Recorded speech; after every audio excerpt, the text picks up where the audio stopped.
Fala pessoal, tudo bem? Hoje vamos fazer o capítulo 7 de Sociologia, na página 188. Vamos falar sobre Weber, que é mais um clássico da Sociologia, fez uma grande teoria também sobre as transformações da modernidade, assim como Durkheim e Marx, que a gente já viu. A abordagem desse capítulo é mais sobre a metodologia do autor, tá? E a Sociologia de Weber é considerada uma sociologia compreensiva. Por que essa sociologia é compreensiva? Que é o contrário ou diferente da sociologia de Durkheim, que é uma sociologia explicativa, muito influenciada pelos métodos das ciências naturais, tá? Numa perspectiva quase de causa e consequência. O Weber fala que os fenômenos sociais são fenômenos que têm diversas causas. São fenômenos multicausais.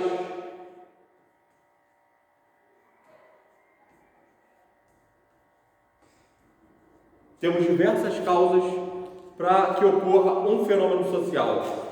E aí o autor defende que devemos compreender, não vai dar para compreender esse fenômeno como um todo, mas podemos compreender algumas ou muitas de suas motivações. Tá? Então, por isso que essa sociologia é compreensiva, não é explicativa. O autor não quer explicar o fenômeno social como um todo. Ele quer explicar partes, algumas de suas motivações. E para isso ele utiliza as ações sociais. O que são as ações sociais segundo o autor? São aquelas ações individuais, por isso que individualismo metodológico, partimos do indivíduo. São aquelas ações individuais que têm sentido ou motivações sociais. Porque nós orientamos nosso comportamento em relação ao outro em sociedade. E quais os motivos, quais as motivações, quais os sentidos tem aquela ação que eu estou realizando, né, em sociedade? É isso que as ciências sociais, é isso que a sociologia deveria buscar segundo o autor. É este sentido, tá, das ações. E aí você tem o quê? Você tem, né, diferente de Durkheim, que parte dos fatos sociais, né, fenômenos coletivos, porque o Durkheim buscava explicar a sociedade, as ações individuais, porque o fenômeno social era coletivo e coercitivo, ou seja, ele coagia os indivíduos a agir de determinada maneira. Através do fenômeno do fato social, tá, o Durkheim buscava explicar o comportamento dos indivíduos. Weber não. Weber é diferente, parte das ações individuais, ou seja, por isso que individualismo metodológico, que o método dele, né, parte dos indivíduos. Ele tenta, através de compreender o sentido das ações individuais, explicar melhor quais são esses sentidos que estão na nossa sociedade, naqueles grupos sociais, que sentidos estão permeando esta sociedade, tá? Outra questão importante é que o Durkheim fala para a gente que o cientista social deve ser neutro, ou seja, deve não ter pré-noções sobre aquilo que ele está abordando, tá? Tentar evitar as pré-noções. O Weber chama isso de uma neutralidade axiológica, ou seja, né, também diferente de Durkheim, Weber traz para a gente o que? Tá? O pesquisador já tem que apresentar seus valores, né? Os valores previamente apresentados, por isso que ele chama de neutralidade axiológica, a gente pode chamar de imparcialidade. Mas estamos falando, né, a partir do ponto de vista que nós, ou melhor, dos valores que nós acreditamos. É quase que um editorial de um jornal, tá? Um editorial de jornal deveria fazer o quê? Mostrar a linha de abordagem daquele jornal, tá? Para quando o leitor, antes de ler as notícias, lesse o editorial, teria concepção do que os jornalistas que estão fazendo aquele jornal acreditam previamente, porque nós não temos, segundo o autor, como nos livrar, sermos neutros totalmente em uma pesquisa, porque já temos valores pré-concebidos. Não dá para nos livrarmos desses valores ou evitarmos esses valores como o Durkheim pregava, né? O Weber fala que a gente já tem que apresentar para aquele que vai ver o resultado das nossas pesquisas quais são os valores axiológicos que já estão presentes em nós, tá? Nos valores morais, éticos, tá? Que estão presentes em nossas pesquisas, para esse leitor, a pessoa que estiver vendo os resultados, já tenham, né, mais ou menos a noção daquilo que, do ponto de partida em que esse pesquisador partiu, para avaliar melhor os seus resultados. Isso que seria uma neutralidade axiológica, o que a gente pode falar também de imparcialidade. Não somos neutros, somos imparciais, tá? Estamos mostrando do lado, vamos dizer assim, que estamos falando nessa história, ou né, do ponto de partida que estamos falando, porque já temos valores, já temos ideias que acreditamos e que influenciam, né, na nossa forma de ver o mundo, na nossa forma de pesquisar também, tá? E outra coisa importante lá no módulo são os tipos de ações, sociais, como a gente falou. Vamos partir do individualismo metodológico, vamos tentar entender o sentido das ações do indivíduo em sociedade. E aí, como toda a ciência, a sociologia classifica. E aí temos 4 classificações segundo Weber. Temos, né,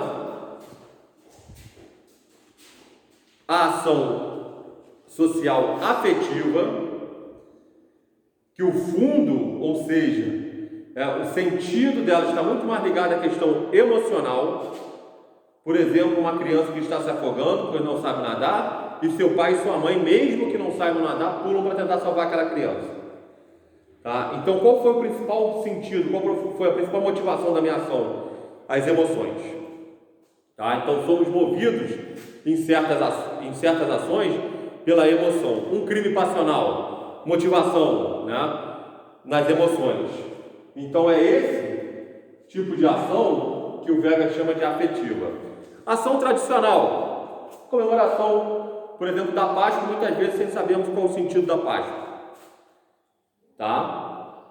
Por que comemoramos? Porque, né, entregamos ovos para os outros, porque foi acostumado assim, né, ela está fundamentada no costume, nos hábitos de uma sociedade, e muitos não sabem realmente o sentido da Páscoa, né, até o seu próprio sentido religioso. Alguns mesmo não tendo aquela religião como seu guia, ele faz as mesmas ações sem compreender o porquê, sem entender o porquê, né? Está fazendo ali porque está seguindo uma tradição. Eu falo com meus alunos, por exemplo, que eu tenho uma família católica, e como fui muito durante a minha infância, fui muito na igreja, né? Mesmo depois, hoje eu não tenho religião, mas mesmo depois de não frequentar mais a igreja, eu continuava fazendo o sinal da cruz em frente à igreja. Então, alguém que passasse, me olhasse fazendo o sinal da cruz quando passava em frente a uma igreja católica, ele ia falar, o rapaz deve ser católico. Né? Então, assim, né, são ações baseadas em hábitos e em costumes. Reparem que as 2 primeiras ações aqui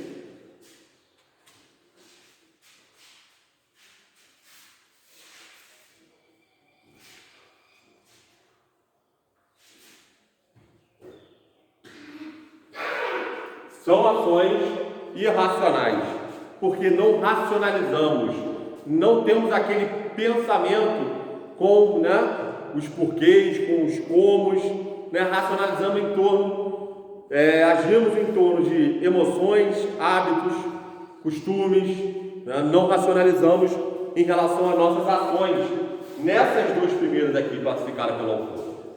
Temos outras 2, que são ações que eles chamam de racionais.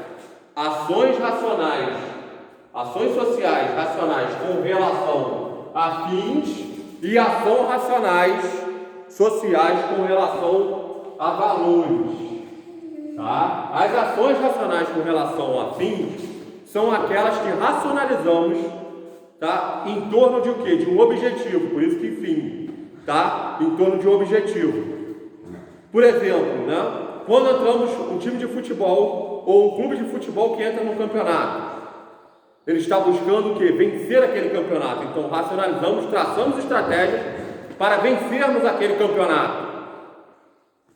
Se a gente pegar também a eleição, qual o objetivo, qual a finalidade de uma eleição? Nos elegermos, ganharmos aquela eleição.